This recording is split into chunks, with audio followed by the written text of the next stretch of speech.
Just call it.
We are live. We are live. We are live. We are live. Listen, listen, listen. Hello, hello, hello, Savannah. Happy Monday. I am coming to you, Kandily Kesha, as straight as I know how. We have a jam-packed show tonight, so we're going to jump right in. We're going to start the night talking about a crime shame. A crime shame. We're going to talk about this crime going on in Savannah, specific to gun violence. And we are going to talk to a special guest and a new friend of mine, Miss KJ, Miss KJ Brooks. It is so refreshing to know that when I move out of the way, which will be very, very soon, that there are some intrepid young people who are coming up and leading the way. And we're excited about it because youth is what we need in this day and time.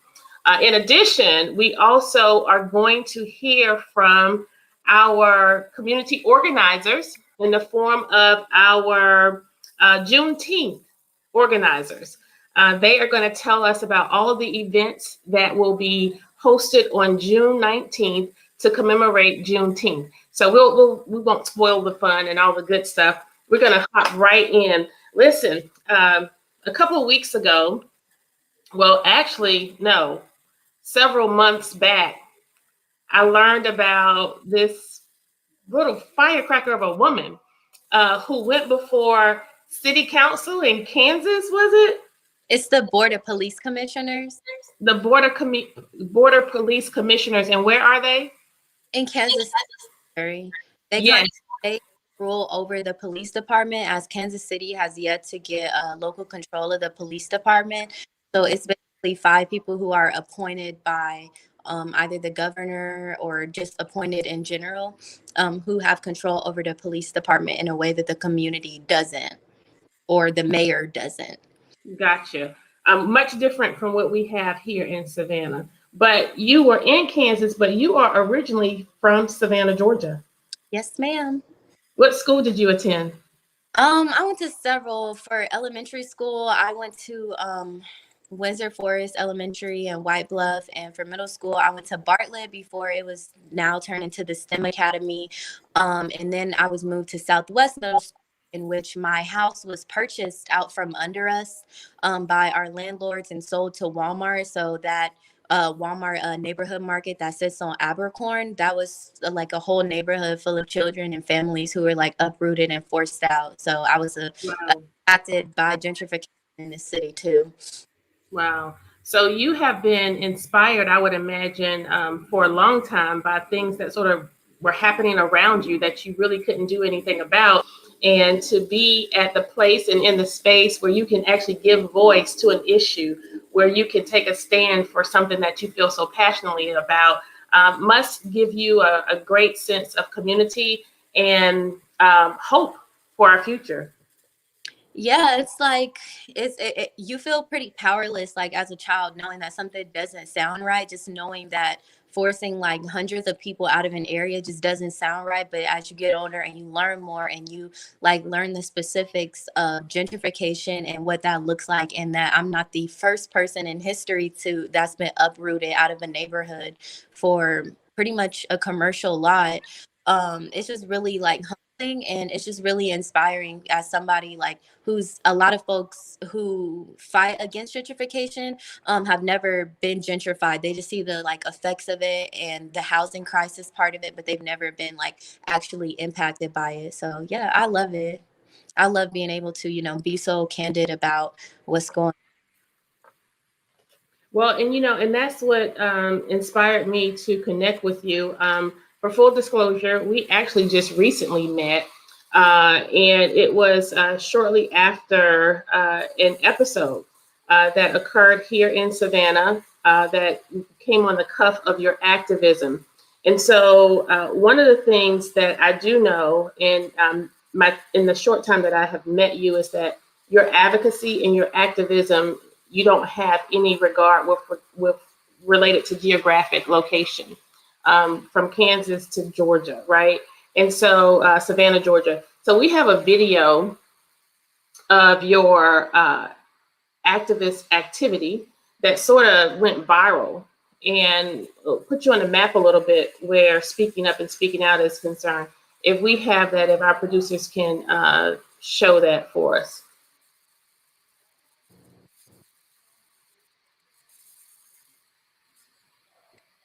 I don't think we have any sound.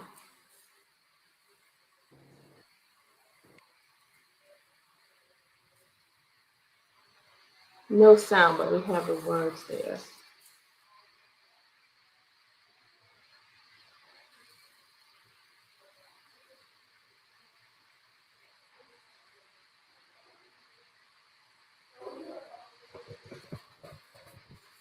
AJ, do you hear any sound?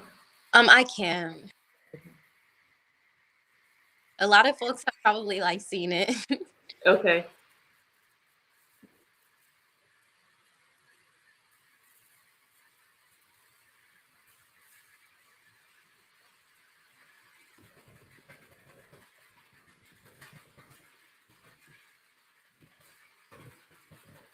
I want to take this time to thank ATR Productions for all their support in helping us take advantage of these platforms so that we can frame narratives that are fair and balanced and give a different perspective to what we experience in our city. I think they are going to try to play it again with the sound.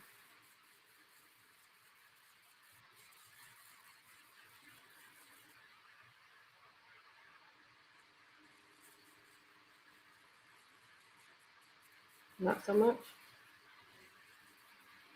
Okay, this will give people a chance to read it again.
Thank you so much. For those of you who were not able to keep up with that, you can Google or go to YouTube and just put in her name, KJ Brooks, and that video will come up. You'll hear her passionate display as she was advocating for uh, more police civility in her community, as this was on the cuff of lots of police involved shootings, as well as police involved shootings across the nation.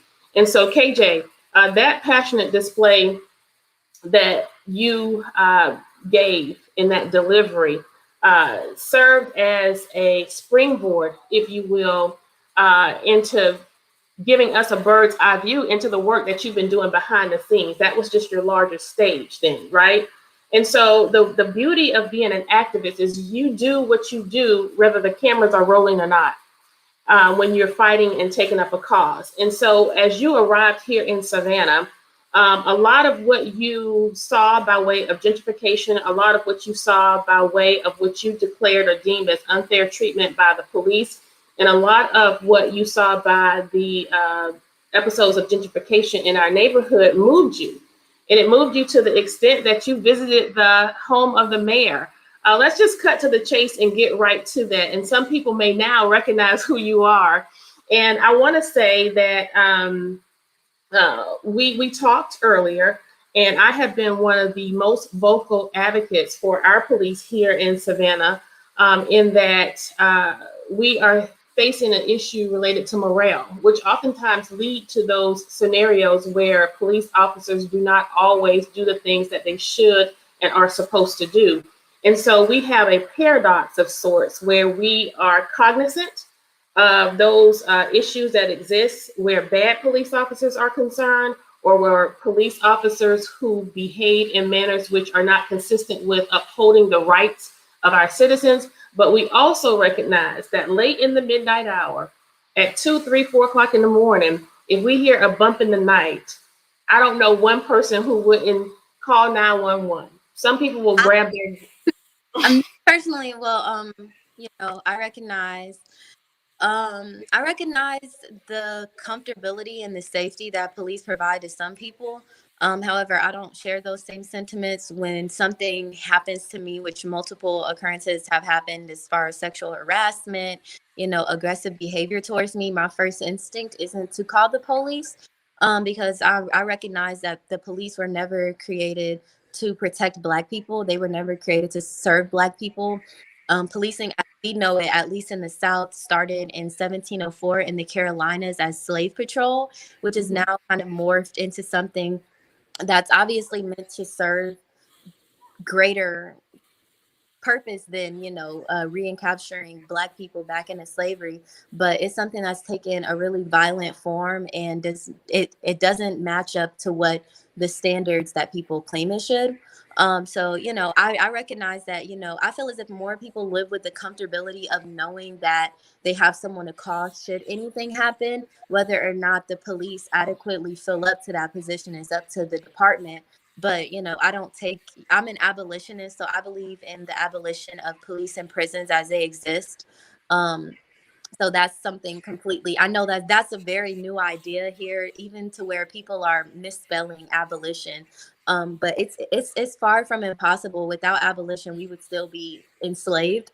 So it's just something, it's simply saying, rather than investing 50% of the Savannah budget into public safety as it's currently invested, I believe it's 48.8, we would invest that 48.8% into other life-affirming institutions such as housing, healthcare, education, community centers, other things that are preventative in gun violence and crime rather than reactive. We like the ability to call the police. That's reactionary. But, I don't want the option of calling the police if somebody robs my house. I want someone to have the resources that they need to not rob my house. And I think that's where a lot of the wording behind abolition gets misunderstood. A lot of people think you don't want any protection. You just want the criminals to run rampant. And that's not what we're saying. We're saying we understand that the criminals, as people call them, we all start out as human beings. And we understand that there are choices that are made that, are a direct impact of our environment that we grow up in. So what we're hoping to do is break the cycles of violence rather than have a cage to put somebody in if they are violent, or like I've heard of moms being arrested for shoplifting food for their children. All of the women that I met, because I went to the mayor's house and I was arrested um and charged with disorderly conduct and unlawful assembly, and every woman that I met in there was in there for a domestic violence incident. One woman had a bruised neck where she had been choked. She had parts of her hair missing in the back, and yet she was the one sitting in jail. And I wouldn't want her husband in jail either way, but it's like we would want, maybe some therapy for the couple or something other than, a cell, because a cell to me is not justice. So they can round up all of the bad cops in the world and lock them away, but that's not justice to me personally. So Yes, and we know that while some people may be thinking that what you are saying to us today are pie in the sky dreams, but if we don't dream, we will never realize some of these things that you are speaking of. And coming from a place of community and social services, after being on the front lines of the worst hurt that citizens in this community experience, from nutrition insecurity to youth gang violence to working with victims of rape and child molestation, victims of domestic violence, working with families and children who are homeless. I have seen it all. And I do know that we do have to have a systems approach to solving some of the most pressing issues against us in that our citizens face in our society. But I also know that it is an uphill battle because there really is no real intent to eradicate our communities from these instances. And so unless and until we get there, there are certain services that we do have to have, which are inclusive of our law enforcement. Now, should we look a little deeper and try to reallocate some of those funds or adjust the way we provide policing? Yes, certainly. But we first must incorporate those policies that are consistent with livable wages, that are consistent with affordable housing, and that are consistent with helping our youth engage in recreational activities that are essentially sponsored by our city. And so we talked a lot, KJ, about these recent gun violence, uh, the shootings that we've had. It's so disturbing. It's disturbing because many people have lost their lives. It's disturbing because you have many innocent bystanders. Some people were moved, and this got the attention of individuals because young children were shot. The youngest victim was 18 months old. But it gets my attention when a 25-year-old is shot. It's been getting my attention for decades now here in the city of Savannah. But unfortunately, I believe we have become so conditioned and we've become so desensitized to the sound or the acknowledgement that another African American male has lost their life or another African American male has shot someone. And so what do we do? What do we do? Do we implement and create a 10-point plan that is consistent of telling moms that they should know where their children are? Do we hold our residents responsible and say, if you see something, say something? Do we say, make sure that your children don't have guns in their bedrooms or make sure they're not hanging with friends who have guns? Of course, every parent, and I submit to you that those of you who are listening, that is, we have more parents, moms and dads. We have more good moms and dads in this community than we have that are bad or that are not involved in their children's lives. What we don't have in tandem to working with the good moms and dads who also sometimes lose their children to gun violence as well, we do not have those policies and we do not have those plans that would be consistent of, KJ, which is not popular where you're concerned, but creating community policing where we are helping to change the stigma that's associated with being a police, right? I don't Why? say personally, so everyone, I'm an abolitionist. I do not believe in community policing. I don't believe in reform. I don't believe you can implement policies that will make police less violent. Its creation was to be violent. It's if you start the Crips, and the Crips kill people for 40 years, you can't suddenly, turn to community service and outreach and then everything be rectified. So, these officers, I would hope that these officers know their communities well enough and are engaging youth and things like that. Well, unfortunately, they don't, because you know what? Between our City of Savannah staff and between our police department, barely 50% of them live in the City of Savannah. And so that's where your trust level starts. Can you imagine if if more of our police officers lived next door to the people who, or lived in the communities of the people who they serve? And so, yes, we do have some structural and some foundational issues that dial back to the origin of policing and the history of such. We know, KJ, that it is as a result of how it is today. We know that it drives and it feeds the prison industrial complex. You're right. We know that. But we have to start somewhere. And that's why I want to embrace your voice on this. I don't want to say that you are wrong in your thinking. And I don't want to say that those who think that blaming moms or those who think that individuals who see something should say something are wrong. But what I'm saying, in tandem to what you think, in tandem to what others think, what we have not done by way of our municipal government, county or city, or state for that matter, what we have not done is bring to the table viable options that are consistent with allocating resources. We can talk all day long about what and how we want to do this, but until we put dollars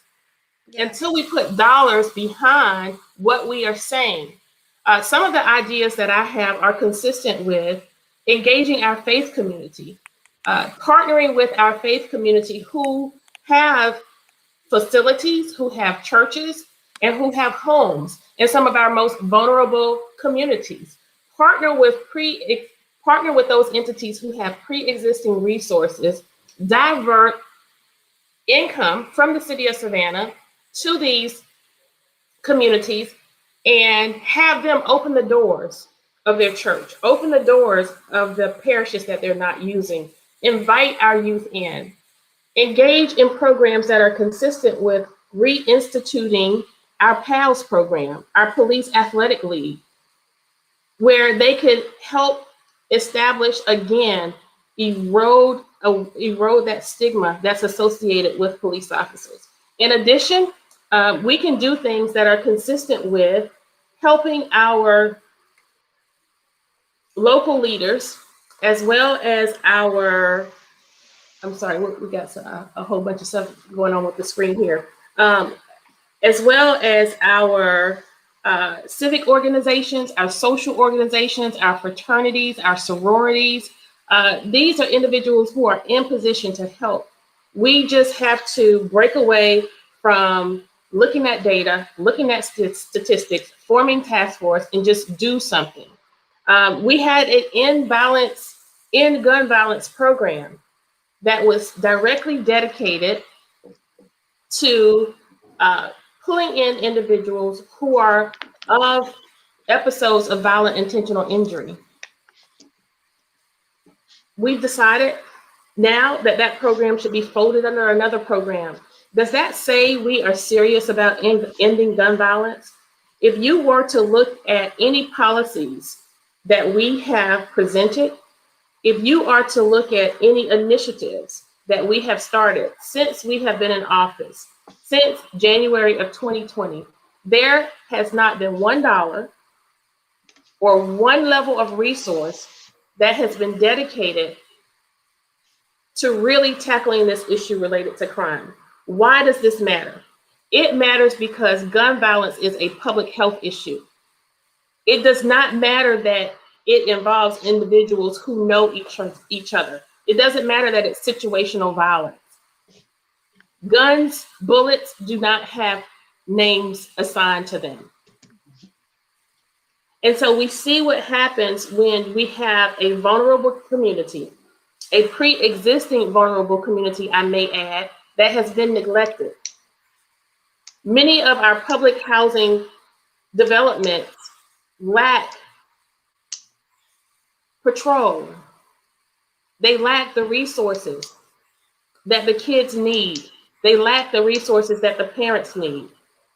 And so we are left with, in the comforts of my home and yours, we are left with looking at them as if they are the problem. Mm-hmm.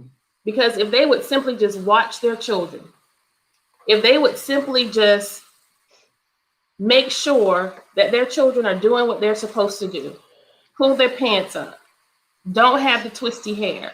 You know, it's easy for us to judge. It's very, very easy for us to sit back and judge in the comforts of our own home, because in our minds, it makes us feel safe if I know where my child is, if I don't allow my child to wear baggy or saggy pants, or if I don't live in a housing development. That's faux safety. And what we have to be about the business of, where this administration is concerned, is being our brother's keeper. We have to seriously and sincerely tackle this issue aggressively. We have, Councilman Lassiter, $57 million coming to Savannah.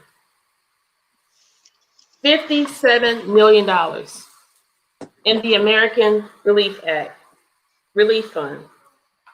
What I would like to say to our faith community, our pastors, what I would like to say to our civic and social organizations, what I would like to say to our coaches, to individuals who are on the front lines of community and community services, what I would like us to do is to get together and put together a demand. You see, because if you don't do it, you have a city manager who thinks he's doing everything right now. Just Thursday in executive session, before the shooting happened on Friday, the very day before, I was in executive session with our police chief as he was staffing the alleged suicide of Mr. William Harvey, and my sentiments to his family, as well as the family members of those who've lost their lives in this last shooting. You all should know that almost 9 police officers were fired, and at least 2 were suspended. As a result of that, there are lots of questions. Amidst the 9 police officers who were fired and the 2 who were suspended, amidst Mr. Harvey's alleged suicide, there were lots of questions. I also saw the loss of many careers, the loss of many jobs, families affected on all sides. And that's the challenge of local government and serving as an official. It gets heavy sometimes. But as I pondered and questioned the police chief as he went about telling us each and every detective, police officer, supervisor who was responsible for the misstep or the drop ball, he went on to say how these individuals were terminated, suspended. And so I asked the question, what responsibility do you take in all of this?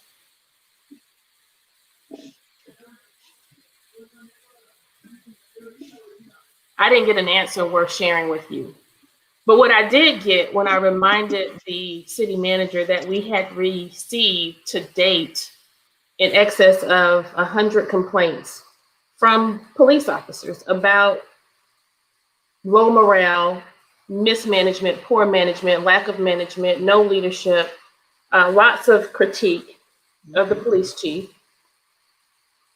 We basically just asked the question, what are we doing here and what can we do about this and what can we do differently? I was told that this was a personnel issue and that essentially he actually said these words. He didn't care what I thought. Imagine that. Yeah, that's what the city manager said to me. He didn't care what I thought and that I just needed to stay out of it.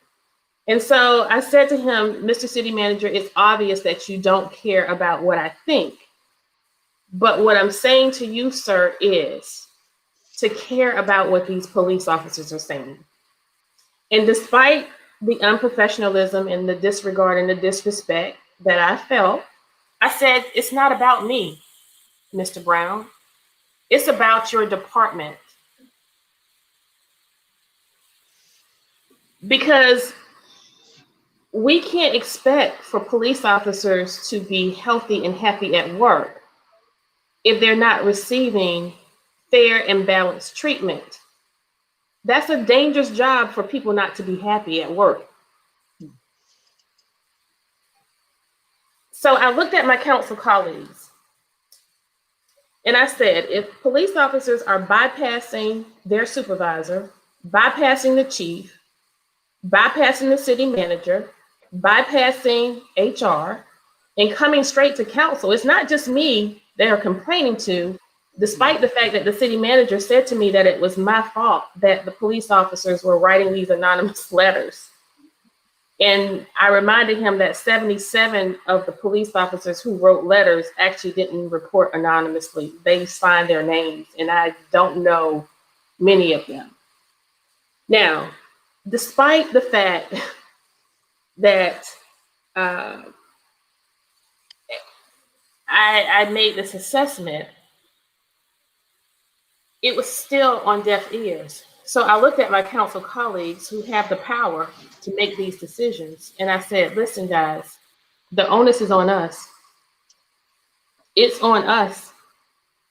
The responsibility in the health of this police department and the safety of this community is on this council. So I know they watch my show. So I'm going to say again to them, we as a council have to act. We have to act soon. We cannot make this decision personal. We cannot make this decision political. But what we have to do, what we must do, we have to make sure if we have an expectation to protect and serve our community, if we have an expectation for police officers to protect and serve our community, we must be in position to make sure that they are protected and that they are served by the leadership of this city.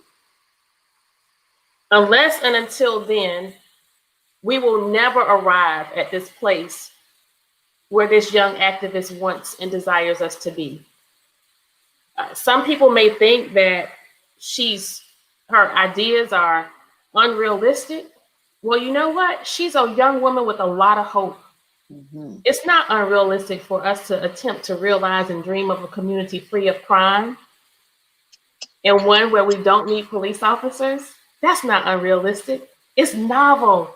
And how wonderful is it that we have young people with her mindset? I'm encouraged. I'm encouraged for our future if we have people like her leading the way. Her aggressiveness, her passion, and her approach can be critiqued and it can be judged, but I admire her heart and I admire her spirit. And we just want to continue to encourage her. There's so much more I want to say about what we have by way of violence. But as I talk to people and speak with my colleagues, I help them understand that at the end of the day, people, citizens of Savannah, they just want to trust their leadership. They want to trust their leadership. They want to know that they have someone who is not only going to empower them to be the best that they can be by way of good policy initiatives, but also they want to be inspired. And right now, there is nothing to be inspired about. However, we continue to press on and find hope. Juneteenth. I have some intrepid community activists and organizers with me here tonight. Some very, very intelligent people. I have historian, Miss Pat Gunn, historian, storyteller, and everything extraordinaire. And then I have our councilman, Mr. Ricky Lassiter from around the way. right next door in the great city of Garden. Thank you, sir, for gracing us with your presence. No And problem. then I have with us Miss Natalia Morris. Thank you so much. I think she is standing in for the queen of Juneteenth, Miss Marilyn Jackson. Is that correct? No, I'm standing in behalf Oh of. my gosh, wait a minute. Garden City. That's Councilman Morris. You look like Marilyn's daughter. And I was like, wait a minute, we made one of us. I was like, And you know, I call you Nat. Nat. I think I was looking, maybe I should have been GNAT, huh? Listen, I'm so full tonight. I'm so full tonight. Let's bring it down. Let's bring it down. Let's bring it down. Let's bring it down. Listen, Juneteenth is a phenomenal celebration that has been hosted in the great city of Savannah for a number of years by Marilyn Jackson. And I am so excited to hear that we have them popping up all over the place. Now, we've had some talks. We've had some talks because we like unity in the community. We like unity in Savannah.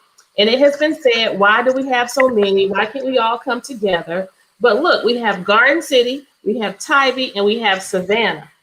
And I think it's enough love to go around. Let's hear a little bit of what your inspiration was, Councilman Lassiter, about the start of, this will be the first Juneteenth celebration in Garden City.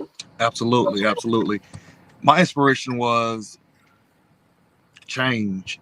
Change has finally come to Garden City, so why not bring change around the board completely? And one day it just hit me. Juneteenth is coming up. It never happened in Garden City, along with a lot of other things that never happened in Garden City. So Nat and I, we two peas in a pod. I called her. I said, "Hey, what you think about this?" She said, "I love it. Let's do it." So we were both just going to throw the event ourselves, and I guess our thoughts got out, and E93 contacted us and said, "Hey, let's partner, let's have a partnership." And we were like, "Hey, we forward," and it just took off. Mm-hmm. And Natalie, I know you and Ricky have been very active in Garden City. You've done a lot of things sort of out of the box from the day you entered office, hosting these grand food giveaways. I met a pastor who I've just fallen in love with in Garden City, Miss Dolores Thompson. And she's a great woman of God I met there. So you all are doing some great new things in Garden City. Any other initiatives you have going on, Councilwoman Morris? right now, June event coming back. We're so excited. Like you said, You're breaking up, Natalie, for some reason. We Okay. can't hear you. Is this better now? Yes. Okay. We're excited to be hosting the Juneteenth event this coming Saturday. So that's the main thing going on right now in Garden City. But we're looking to do some more great things coming up next month. Ricky and I have been collaborating with guys to the next project we're going to do in Garden City. But right now, we want to see a great event to celebrate the true meaning of June here in Garden. And speaking of the true meaning of Juneteenth, I wanted to say the gusto for Gunn. Miss Gunn, let's just bring this just give us some history. The start of Juneteenth, why we celebrate it, the birth of Juneteenth. Give us some history. Yeah, I'm honored to do that. I just want people to know that Juneteenth, is a national holiday now, which is wonderful. But I want to give some claim to fame to our beloved Savannah. I want people to know that before Juneteenth was a Juneteenth, those same U.S. federal troops came to Savannah in December of 1864. So those soldiers that were in downtown Savannah at City Hall, Bay Street, Mayor Richard Arnold greeted those soldiers. Those were Sherman's 62,500 U.S. federal troops, which were men and women of color. And when I say men and women, I mean there were women there that were the nurses that were on that same road coming up Fort Wentworth area. Highway 21 came on up, crossed over Fort Wentworth, negotiated with those men that were enslaved there, Brother Steele and others, and they helped those soldiers to lift tracks out of the railroad lines, crisscrossing the tracks to block the Confederate side so that these Union soldiers can come to Savannah. And now we find that those same troops that left here in December 1864 took 6 months to get to Galveston, Texas. Same people, same soldiers. So we have some history there. You know, Savannah has Jubilee, which is December the 21st, and now Juneteenth. So I think that all of these cities where there were people of color need to find their own Juneteenth. But collectively, I'm so excited that Juneteenth, the 19th of June, is being, celebrated across the nation. So why not the coastal area, Galveston, Texas? I now find out that those soldiers that got to Galveston pleaded, listen, you guys, pleaded with General Slocum, General Howard, and others that were in Savannah to please allow us to go further into Texas to tell those people they were freed, because those planters would not tell them they were free. So it took 2.5 years actually for them to be emancipated, you know? So 6 months after leaving Savannah, they get there and they are now freed. So it is an amazing celebration. And I want people to know the answer to why folks celebrate it for this area in terms of different ones. I say more, more, more. I say the African proverb, the sky is big enough for all of us. And kudos to Garden City. Tybee is having their first celebration. So we've got Tybee, now we've got Garden City. I know we got a resolution from Savannah the other day for Juneteenth. So I think we're making inroads in commemorating our ancestors. And I think the more, the better. I am on the board for the Garden City Convention and Visitors Bureau. And I'll bet next year this time, we want to make sure to embrace Garden City's Juneteenth. I did not know about it in time, but we want to let you know we'll be marketing and also helping with resources for the next Juneteenth in Garden City. I'd like to also extend an invitation to Councilman Lassiter and Councilman Natalie Morris that you guys should join me in August when we go to the Governor's Conference on Tourism, so that we can put Garden City on the map, so that next year people can come from all over to Garden City for the Juneteenth there. So the sky's big enough for all of us. Let's all celebrate Juneteenth. It's an exciting time. Will do. Yeah. Yes. Thank you. Okay, so let's get the times right. Some people like me may want to do some Juneteenth hopping. Yes. So, Yes. Councilwoman Morris, what are the times for Juneteenth in Garden City? The time will be 12 noon, 5 p.m. at the Garden City Stadium here in Garden City off of Priscilla Thomas Way, which is formerly Beach Hill Road. Okay, next. You turn right by the new site they're building, the multi-campus Grove High School. Mm-hmm. Used to be the actual Grove School, but now you see a bunch of building construction going on for the new multi-campus school. Right there. Okay. Now, what's the time you broke up a little bit? Was it 12 to 5? 12 to 5 p.m. Okay. And what activities will you be having, Councilman Lassiter? Oh, you name it. It'll be out there. It's the family reunion, so everything that you do at a family reunion, we will be having out there. Horseshoes, bouncy house, we will.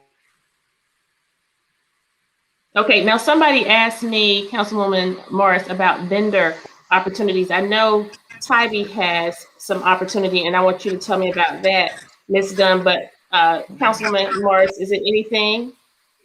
Right now, the vendors opportunity has closed. With us partnering with E93, they took care of the vendors, and that way they closed the vendors coming out or trying to sign up to participate on last week. So we have a lot of vendors already lined up, but any new vendors we can't take at this time. Okay, and E93 is your event sponsor? Yes, E93 is our event sponsor. We are looking for great things from them. I just got a quick text, I apologize, stating that we're going to take vendors and close those out on Wednesday. So if you have any vendors that want to participate, I've just been told Wednesday will be the new date to get in. Okay, so give us your phone number or Councilman Lassiter's number so that people can call.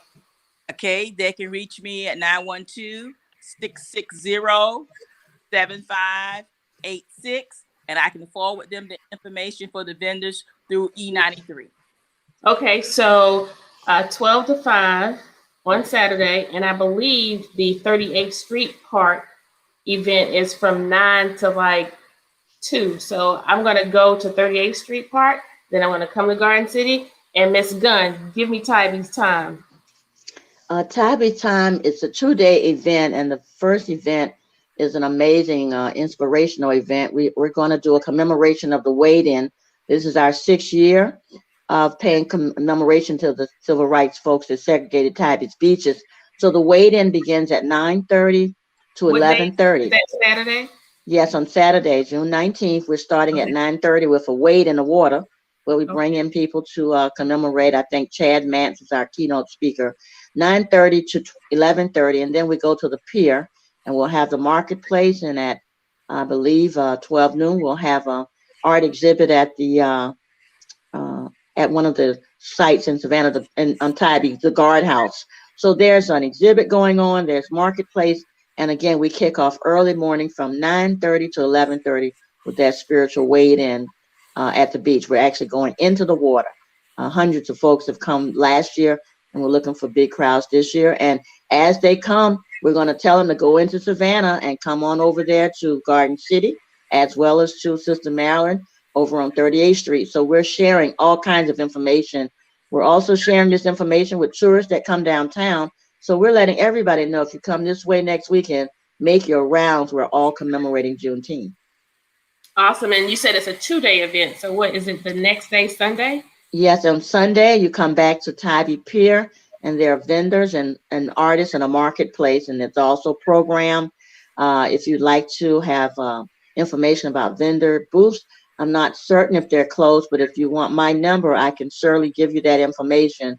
912-547-5937, and I'll put you in touch with the Tybee MLK group. It may still be some openings for that Sunday. Awesome. That's great. So I gotta figure this out. I think I'm gonna come to Tybee after y'all get out of the water. How about that? Sounds good. Good. It's gonna be a busy Saturday. Listen, and I think I hope I'm not getting it wrong. She's gonna get me if I am, but I believe that the 38th Street Park event starts at 9:00 a.m. Am I correct? Can anybody confirm that? And so, listen, nonetheless, we have decided that there's enough love to go around. What's that saying you have, Ms. Gunn, about being in the sky, room in the sky? The sky is big enough for everyone, and I am going to be in big trouble if I don't tell you. There's a 4th Juneteenth at Georgia Southern University, Savannah campus. Dr. Maxine Bryan is hosting from the Gullah Geechee Cultural Center. I think there are going to be a lot of local Gullah Geechee folks performing there. So if folks want to go over there, that starts at 4 p.m.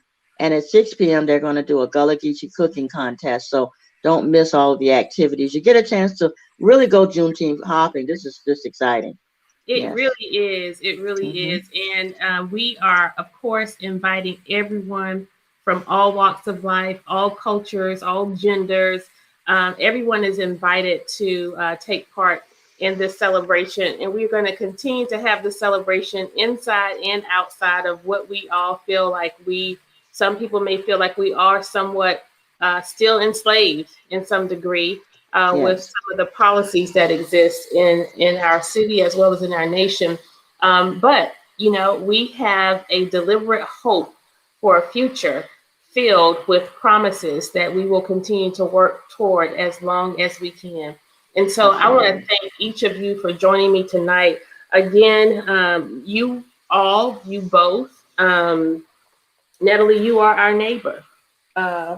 We are very similar in a lot of the characteristics we have, in that we both boast of playing host to one of the wealthiest ports in the nation. We are running neck and neck and making up 2 and 3 times the national average in poverty, despite all of that wealth. And so the same issues that Savannah is plagued by, Garden City is somewhat as well. Yeah. And so we want to ask people to pay attention, get involved, get engaged. I'm so happy for residents of the 5th District who are mobilizing and making demands where the fairgrounds are concerned. I'm so happy and excited for residents of the West Side who are mobilizing and making sure that we are paying attention to what's happening to the Weeping Time property. I am so excited to be able to work with our plastics resolution group who are activists working to make sure that we are a community that's free of plastics and single-use plastics, that is. And then there are other groups that are working toward things like making sure we have safety and compassion for animals in our city and in our county, and individuals who are caring and concerned about horses who pull carriages downtown. Every issue matters. Savannahans matter. And again, they basically want leadership who is listening to them. And I want you to know that as your Alderwoman at large, not only am I here to provide support to you and to promote events and activities and to shake hands and to kiss babies, but we want to not only look good, we want to feel good. And we want to inspire, we want to empower, and we want to encourage our citizens to stay the course, hold us accountable, get engaged, make a demand. I love you, Savannah. Good night. Thank you for joining me. Thank you for having us. I'll see you Saturday. Yes,